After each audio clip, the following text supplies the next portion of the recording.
This is a new voice for a new Scotland. IndyLife.radio.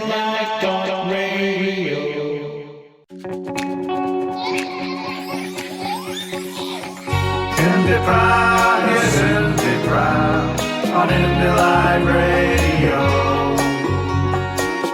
IndyPram is IndyPram on IndyLife Radio. Welcome to the latest IndyPram podcast on Independence Live Radio, and my guest this week is Paul Kavanagh, wee ginger dog. Hi there. Hi Paul, how you doing? Nice to see you again.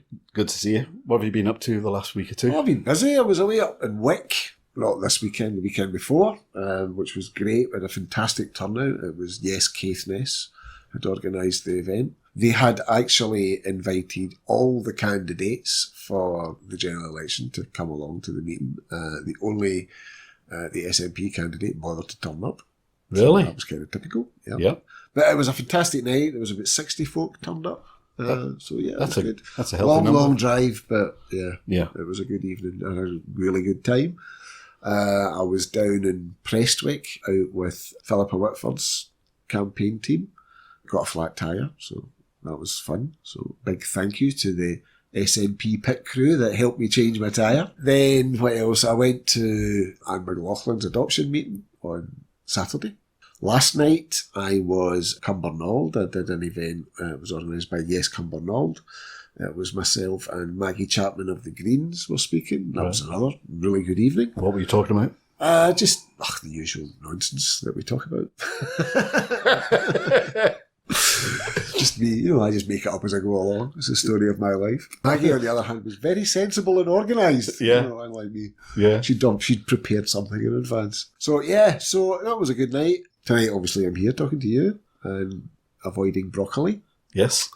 And well, you did give the shout out exactly, for English Scots VS. I did. That was, broccoli or death. So I had to do it. For listeners' benefit, it was a case of I wasn't able to get to speak at George Square, but wasn't able to get a place. Everybody and their granny wanted to speak at George Square. So. But I said to Paul, if you didn't mention the message I was going to ring out for English Scots, and that our argument isn't with English, it's with Westminster. And a big shout out for We Love the English, and he'd be getting broccoli next time he came here for a meal. So he shouted it out. So it's the broccoli, really. It's about the broccoli. It's the vegetable spawn of Satan. So, what else am I doing this week? Oh, tomorrow it's the National is their 5th birthday party. Excellent. So that's just for the staff and the writers and stuff involved with the paper. Yeah. So that's tomorrow evening. So that's great because when Richard Walker founded the paper, they thought it would maybe go 6 months. Really? Really. They really weren't confident that there was going to be enough to sustain it. So it's the only newspaper in the United Kingdom which is actually putting readers on, because the newspaper market on the whole is declining. Oh, it's been for years. Yeah, exactly. Yeah. And the National is the only newspaper that's bucking that trend. And it has fantastic support from the readers. That's how... Well, it's gone from 5 days to 6 and now 7. Well, Richard told me something interesting. He says, he's been involved in newspapers all his working life, years and decades. And he says it's the only newspaper he's ever worked on where people phone up the paper just to thank them for existing. Really? Yeah, that's good. Yeah. So it's 5 years of the National tomorrow. I think there's going to be a special anniversary edition. Might be worth looking out for. I'll get it anyway. Yeah, well, exactly.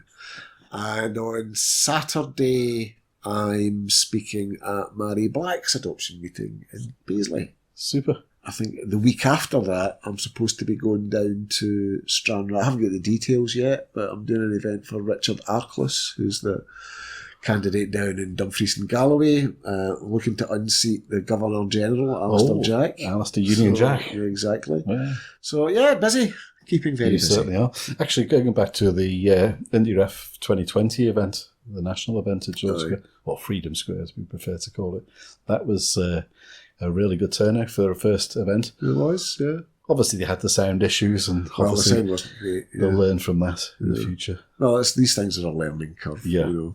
Although I don't know whether Richard feels like organising another one because he was very stressed out by the whole experience. Well, yeah, because I was alongside the stage at the Independence Live tent, and we could see what was going on, and there was some frantic looks now and again. People didn't look too at ease as they tried to make sure it was going to go smoothly.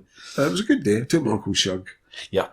Uncle Shug was. I brought him on the stage because he was the guy that, you know, banked me, used to nip my head about Scottish independence from when I was away, and it's because of him that I support independence, really. And so I wanted to say, you know, we all support independence, not because of anything. You know, it's not because of the BBC. It's not because of the mainstream press. It's because of individual conversations that we have on a one-to-one basis. And for me, that was my Uncle Shug. You know, it's people that we know and love that talk to us about independence, and that's what converts people.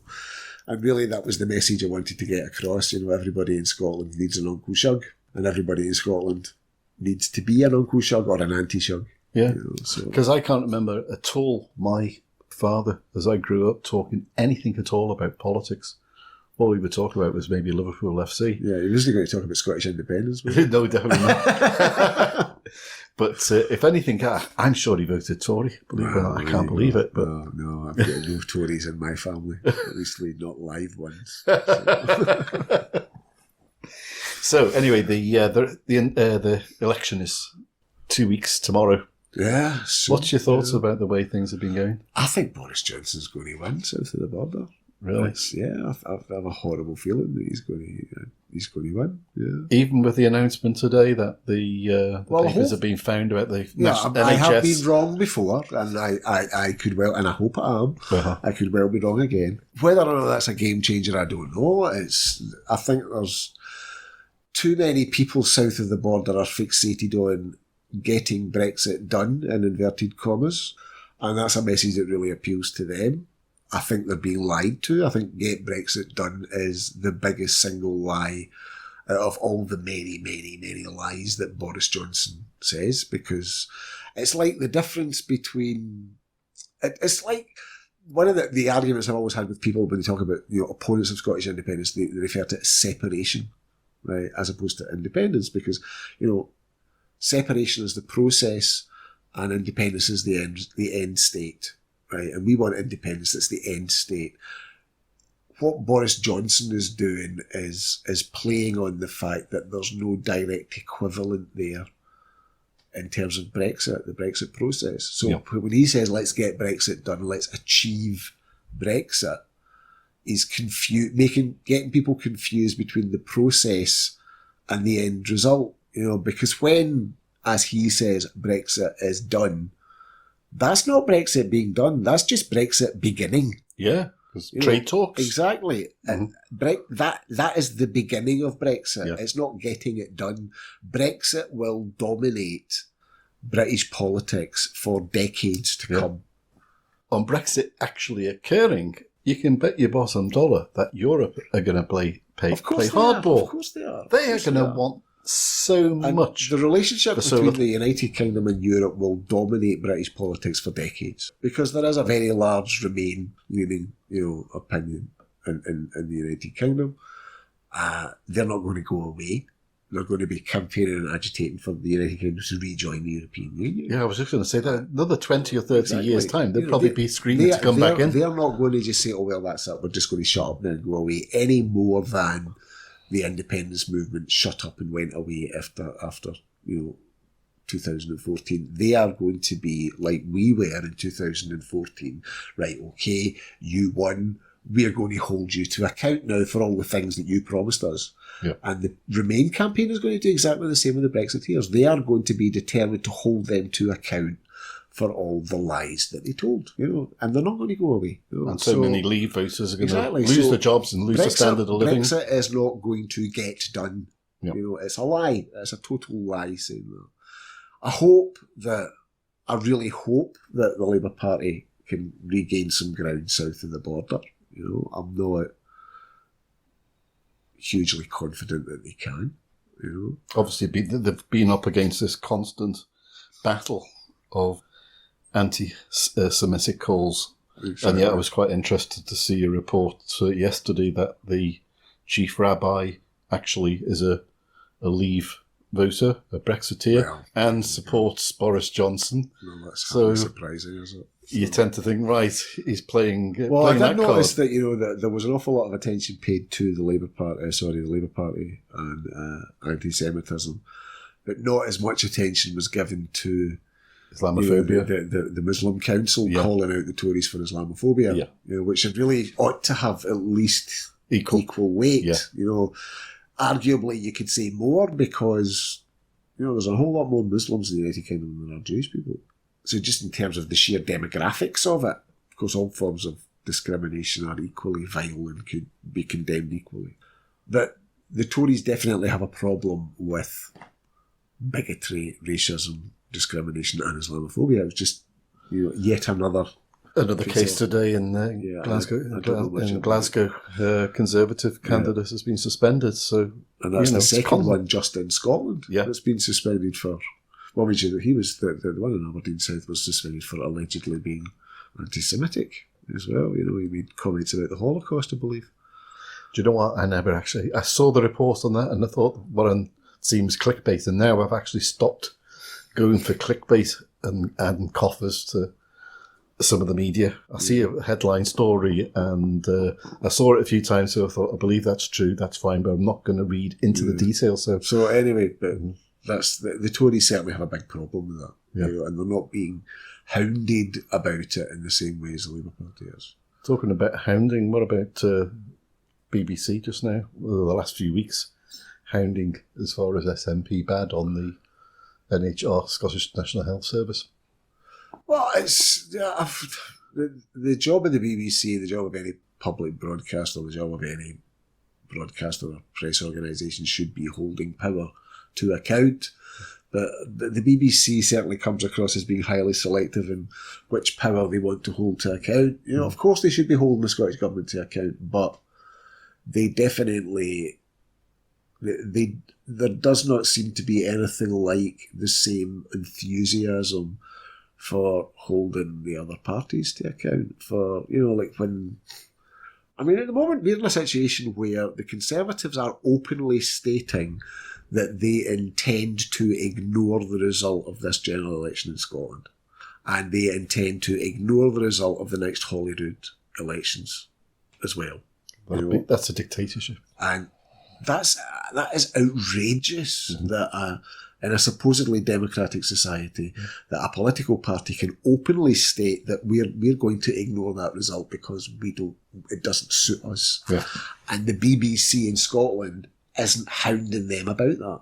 I think that's outrageous. I think that is utterly outrageous because that is a direct assault on the very fundamentals of democracy. And fine, I don't have a problem with anybody holding the SNP government to account, but show the same amount of enthusiasm about making sure that all power in Scotland is held to account, because one of the big powers in Scotland is the power of the Westminster government, and the media in Scotland is absolutely supine as far as that's concerned. Because the media is supposed to be pretty much, shall we say, neutral when it comes to election. They're under greater scrutiny under PERDA and election rules.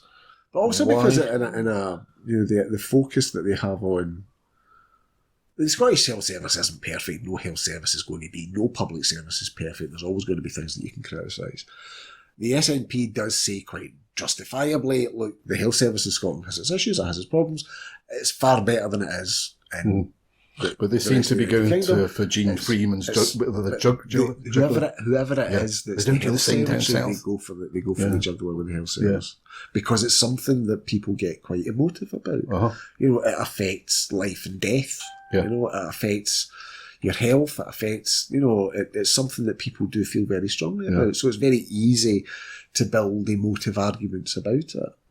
Whoever becomes the health secretary in the Scottish government is very much that's a real poison chalice, because they're always going to be subject to that kind of attack. Well, one thing that annoyed me, to be honest, Paul, was the distortion of the news insofar as that the chief of the medical council was being interviewed by the BBC a couple of days ago on the radio, And what he said, I've never heard elsewhere reported, insofar as that some of the information that they'd actually done as far as tests that were being used against Gene Freeman were actually not cancer-related. They were infection-related. Yeah.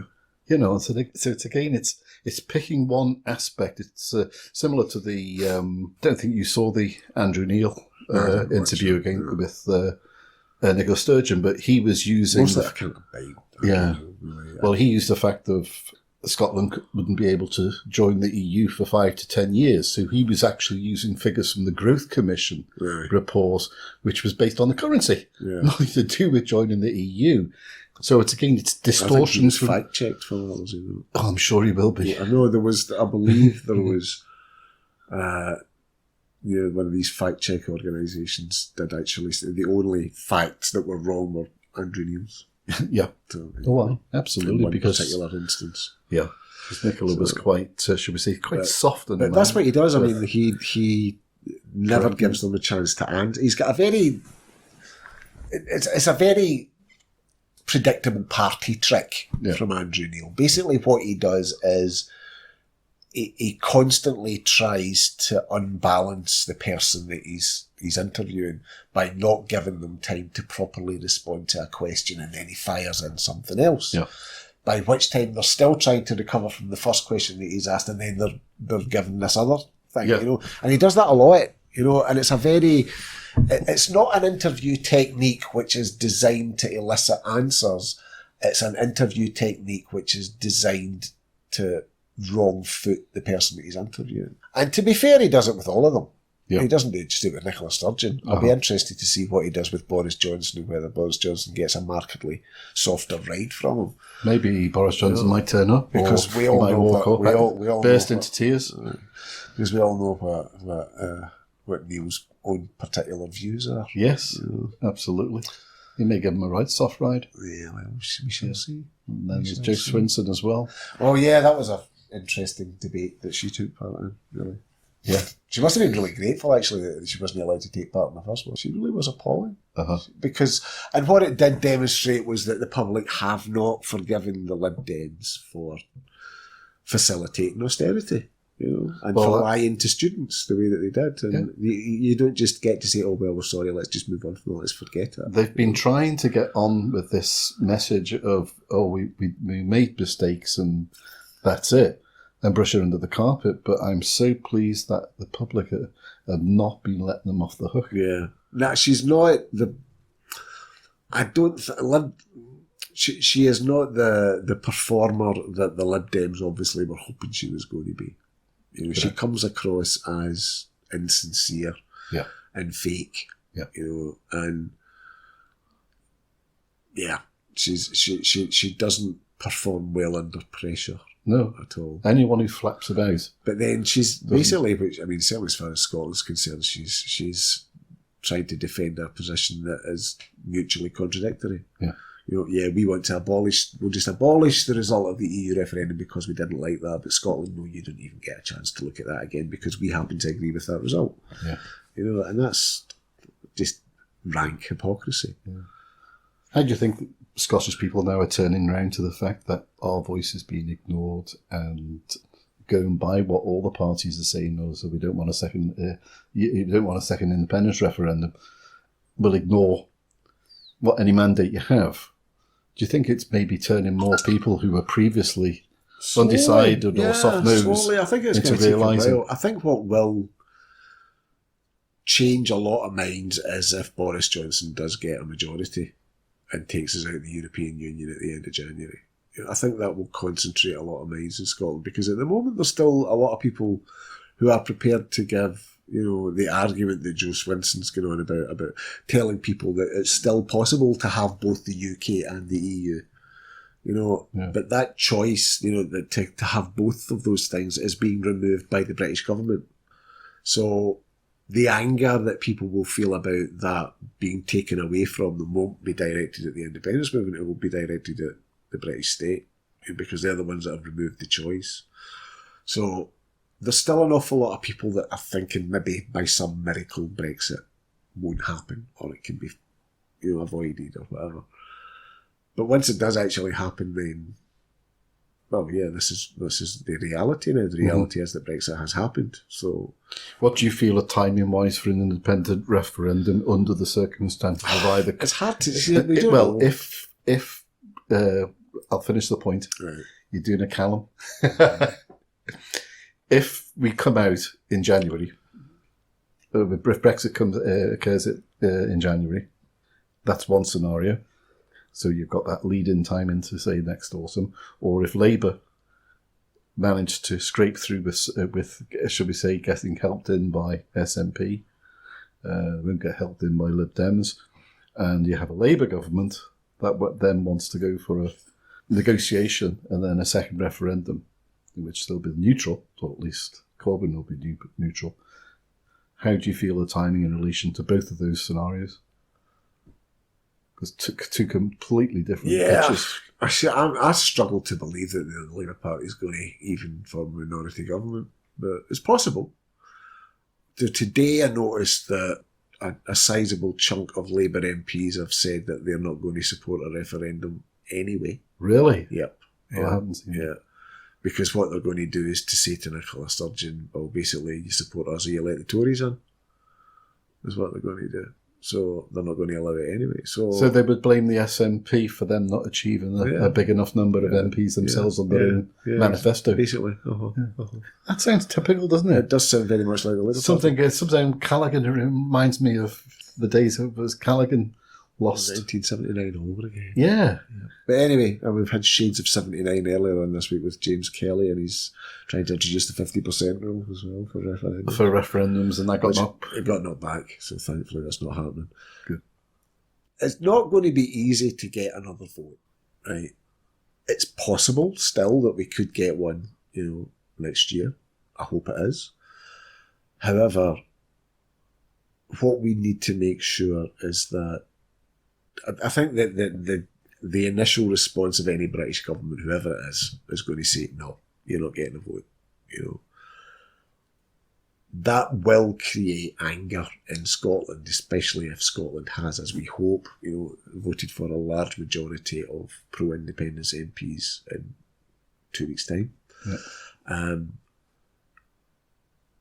What we have to make sure as a movement that we do is that we are ready to capitalise on that anger and to make sure that there is a political head of steam built up within Scotland, and that people who are like soft no voters or undecided people who might not necessarily be in favour of independence but believe that Scotland should have a right to make these decisions, that they are carried with us as we agitate for another independence referendum. I am not actually convinced that Boris Johnson's refusal is absolute, because he's a man who would sell his own grandmother if he thought there was a political advantage in it for himself. Right, because he knows for a fact that if Scotland went independent, you could kiss goodbye to anything other than a Tory government for decades. Makes it much, much harder for, because that's basically 50 MPs that are opposing the Tories. Yeah. That have gone. So it might work in Scotland's favour. And also, as we know, that there's a significant body of opinion within the Conservative Party outside Scotland that is quite happy to see the back of us if we're standing in the way of Brexit. Yeah. So there's no love lost there. Uh-huh. And he might well make the political calculation that he's not going to be harmed by his own support. So he might as well do it. He might see an advantage in doing that. So I'm not convinced that his no is an absolute no, but the way that we make sure that we get there is by continuing to agitate for it, to make sure that when time for an alternative strategy arises, that the public are going to support it. Because that's, I think, what's always been holding the SNP back, the SNP leadership back at the moment, because there isn't that public head of steam. And in large part, that's because the media is so opposed to independence in this country. It's not creating, it's not really, it doesn't explain to people that, it is an affront to democracy that a political party can say, no, we don't care how you vote. That's a direct assault on the fundamentals of democracy. And it's a direct assault on the understanding of the union that opponents of independence have always prided themselves on. They always thought, well, you know, Scotland, you would be scoffed at in 2014 if you said that Scotland was a colony or Scotland was a possession. Scotland, we were always told, was an equal and valued partner in a family of nations, you know. And this direct assault on Scottish democracy from Westminster shows that Scotland isn't an equal and valued partner in a family of nations. If you're not even being allowed to, you know, make a decision to start having a conversation with yourself, you know, then how can you possibly say that Scotland is a partner in a union if the rest of the union is saying, no, we're not even going to let you discuss whether or not you want to be a part of this, a partner or not? You know, that's they've destroyed the union. You know, people who call themselves unionists. So, but we have to make sure that the public realises that, and that there is an anger within the public. To get behind alternative strategies. The first one, I think, is to challenge legally, you know, the decision not to agree to a Section 30 order. Also, I think it's important to establish the legality of a referendum without a Section 30 order. Now, the SNP doesn't want to talk about this at the moment, and I get that too, because if you start to talk about this at the moment, then that becomes the focus, and not getting a Section 30 order. It's like conceding the ground. It's like saying to Westminster, okay, we accede to... You know, that we agree that you are not going to grant one, and that you have the moral authority not to grant one, when they don't, you know, because they should. All we hear from the press is that Westminster's got the legal right to block an independence referendum, a Section 30 order rather, but we don't hear anything about the moral or the political right to do it, because those are very different things. You know, you could pass a law saying that all people with red hair have to be put up against a wall and shot. It's legal. It doesn't make it moral. You know, morality and legality are two very, very different things, you know. And the morality and the political morality of Westminster blocking an independence referendum is a very different thing from the legality of it. And the media in this country never ever illustrates the difference between the two. And that's what we can do as an independence movement. We can talk about that distinction. It's important that we do. So we have to make sure that the public are behind us. Like I says, we could go for... I think it's important to establish the legality of, the lawfulness rather, of an independence referendum without a Section 30 order. Correct. Because at the moment we hear people like, for example, Cathy Newman used the phrase twice when she was interviewing Nicola Sturgeon. She referred to an independence referendum without a Section 30 order as being unlawful. That's not a legal fact. That's a political opinion. Because the only legal fact is that nobody actually knows whether a referendum without a Section 30 order is lawful. Well, surely it's lawful when passed through Parliament and accepted into law. Well, there are arguments both for and against it, right? Because the Constitution is reserved to Westminster, right? So the Scottish government, the Scottish Parliament, doesn't have the legal authority to alter the Constitution. But the law talks about intent and stuff like this. It's a very grey area. This is why it needs to be clarified in the court. Because what the argument from the pro-independence side is, but a referendum in Scotland, even though it's carried out under the aegis of the Scottish Parliament, doesn't impinge upon reserved Westminster powers, because it's still up to Westminster to act. All that we're really doing with a referendum is testing the opinion of the Scottish public. It's still a reserved matter for Westminster, because it's then up to Westminster to take action on that, you know. So there are legal arguments both for and against it. The opposing argument would be, I believe, that, you know, the intention behind it is to get Scottish independence, and that's a reserved matter. So there's arguments both for and against. There's good arguments, you know, for it. There's good arguments saying that it should be perfectly legal. But until those are tested in a court, we don't actually know if it's lawful or not. And at the moment, because the SNP don't really want to talk about alternative strategies, they're allowing that narrative of an unlawful referendum to become established. And that does concern me. Because it's not an established fact at all. It's a legal, it's a political opinion. It's not a legal fact. So that's the first couple of steps that can be done, is to mount some legal challenges. The other one, of course, is to create political pressure within Scotland by, continuing to demonstrate, continuing to agitate, continuing to build support for independence in the opinion polls, to make sure that we are at a point where support for independence is in a clear and permanent majority in opinion polls, because then it's very hard for Westminster to say, well, there's no demand for this. That blows that argument out the water when you've had a series of opinion polls showing support for independence at, 55% or whatever. So, and I think that's quite achievable over the next few months. So then, of course, if it comes to the nuclear option, which is to say, fine, we're just going to make the next Scottish elections a plebiscite election. And we're turning this into, we're not asking for a mandate for an independence referendum, we're asking for a mandate for independence and go for broke, and that can't be blocked or boycotted by the anti-independence parties, who could boycott a referendum. They could say, no, we're not going to participate in this. And then they would just remove any validity for it. And that was really what was behind James Kelly's shameful attempt in Holyrood this week to introduce a 50% clause in the referendum bill, saying that if 50% of people don't turn out, 50% of the electorate don't turn out to vote, it's invalid. And that was really an attempt to get to say that, if support for independence is in the lead, then all opponents would have to do would be to say, well, let's don't vote to reduce turnout to below 50% of the total electorate, and then say it's null and void. Null and void. So we should be prepared for a lot of dirty tricks like that, though. Another one, of course, is the question, the format of the question. They want to change the question because they think that, should Scotland become an independent country, is a question which is helpful for the Yes campaign. I don't know why they think that.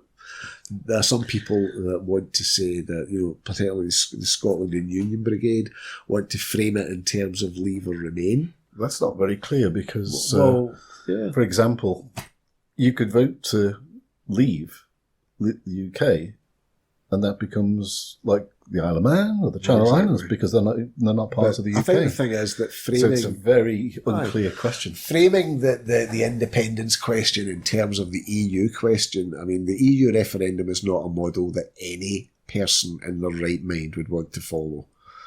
Considering the amount of discussion, debate and chaos that it's produced, and still, over 3 years after the actual result, we still don't know what the question actually meant.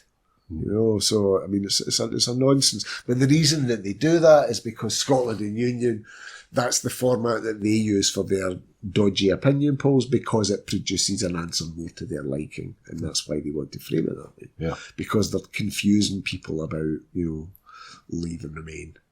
We're going to get a lot of dirty tricks like that. That's inevitable. But I think that the reason that the anti-independence parties don't want another independence referendum is because they know they're going to lose it. That's why, and I think that once we get to the point where we know that there's going to be a vote, there's going to be a yes majority, because we've got the ground campaign and they don't. Yeah. The arguments are on our side. They can't. A lot of the tactics and the things that they said in 2014, they can't do again. No.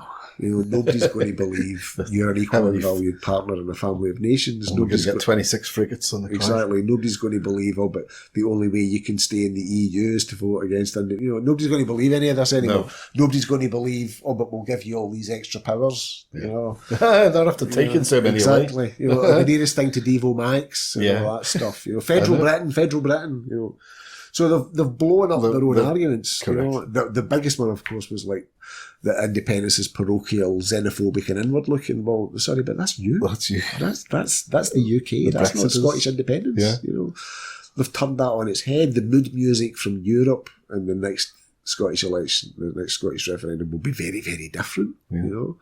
Particularly if the UK is, as we suspect, outside the EU by that point. They're not going to. They're not in the business of doing the UK any favours anymore. So they will lose. And they know that they'll lose, and that's why they're desperately trying to stop a referendum from coming about. But they can't stop it forever because this isn't Spain.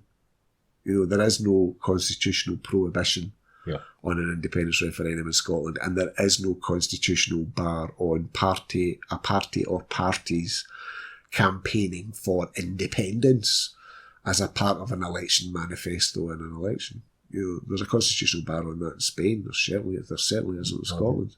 So one way or another, the people of Scotland get a say. Yeah. It's the other argument, of course, is that it's in the interests of the anti-independence parties to permit a referendum to go ahead, because that's the only hope in hell that they have of demonstrating the validity of their own argument. That Scotland is a partner in a union. If we get to a point where we're having a vote on Scottish independence in the teeth of the opposition of the anti-independence parties from allowing the vote to take place, how exactly are they going to make the argument that Scotland's a partner in a union when they're trying to stop Scotland voting about whether or not it's a partner in a union? They've undermined their own position. So the only hope in hell that they have of winning in an independence vote is if they actually participate in the process of allowing that vote to take place. And I think eventually it will come to a point where they will realise that. So I'm convinced that within the next year or so, I think we'll have a vote. But it's not going to be easy to get there. No. Unless there was some sort of sea change in politics. So, for example, the figures banded about just now is 40% of Labour voters support independence. Now, if you look back at 2012, only about 28% people were in favour of independence. We finished at 45%. If, as you presume, or you consider that Boris Johnson will win in 2 weeks' time, that will be another 5 years. So that would be at least that's another 5 years. That's 15 years of non-Labour government. Right. So, do you feel, obviously, Corbyn would go? Richard Leonard would very likely go. Do you possibly see that there might be a sea change in Labour I think it's to suddenly realise they're backing the wrong horse? I think now we're at the point with the Labour Party in Scotland that it's a dying party, really, and I suspect this general election to come is going to be one of the final blows to them. They really are. They're facing Annihilation, really. Yeah. Even on the most pessimistic outlook for the SNP, Labour in Scotland is not going to do well. I think Jeremy Corbyn won't survive another electoral defeat. What happens in the Labour Party after that, I have no idea. The Labour Party, I suspect it might fracture because of the divisions within the Labour Party between the Momentum wing and the Blairite wing, for lack of a better term. Because I think a lot of Labour supporters today, anyone who listened to the SNP manifesto and heard what the First Minister actually had to say, insofar as that there was no way at all, there's no way that she would back anything Tory, but she lends some of the progressive aspects to Labour. In fact, says that Labour have actually copied majority of SNP policies over the years. So if there's anything that policy-wise that she's sided towards, it's actually Labour values. What Labour are offering in England is things that we've already got. Yeah, exactly. So surely there's a lot of people in Labour will suddenly realise, wait a minute, we took advantage for many years. You voted for us as though we could have been monkeys. It didn't matter. We didn't serve you well. We've paid the cost. Let's jump on board and I don't know. I think I would be optimistic enough to feel a lot of people in Labour will suddenly realise what is the point. I would hope that those people within the Labour Party who support independence at the moment, they do so quietly and privately, and I would hope that they would be more emboldened to speak out, to say, just a minute, allowing the Labour Party in Scotland to be in the control of this unionist cabal has not done anything except damage the party and destroy it. I agree. So that might make them a lot more confident about saying, look, at the very least, we have to be neutral on the question of Scottish independence, because, you know, we have to recognise that a significant body of our supporters support Scottish independence. Yeah. We need to stop pretending that we oppose nationalism when we are effectively supporting the British nationalism of a Brexit state. Yeah. You know, so it rings very hollow for people to say that, oh, I don't want Scottish independence because I hate nationalism, when effectively they're supporting the British state. Because this isn't an argument. I've always said this is not a debate between nationalists and non-nationalists. This is a debate between two different visions of what Scotland can be. You know, and both sides contain nationalists and both sides contain non-nationalists. And at the moment, on the British side, the anti-independence side, the nationalists, the British nationalists, are very much in the ascendancy. So the civic nationalism is far more on the independent side of the argument than the British side of the argument. So hopefully the Labour Party will wake up and smell the coffee, but I'm not really very hopeful, considering it's full of people like, you know, James Kelly. Oh, I know. And Richard Linkwater, is it? Yeah. Lackwater, I think his name is. Right. Ringo Lackwater. So. Interesting times. Right, Paul, thanks very much indeed for your points of view. Look forward to the next time, and let's see how this election is going to go. Yep. Right. Bye for now. Bye for now.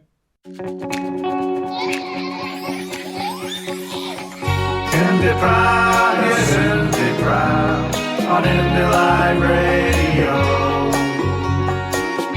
IndyPram is IndyPram on Indy Live Radio.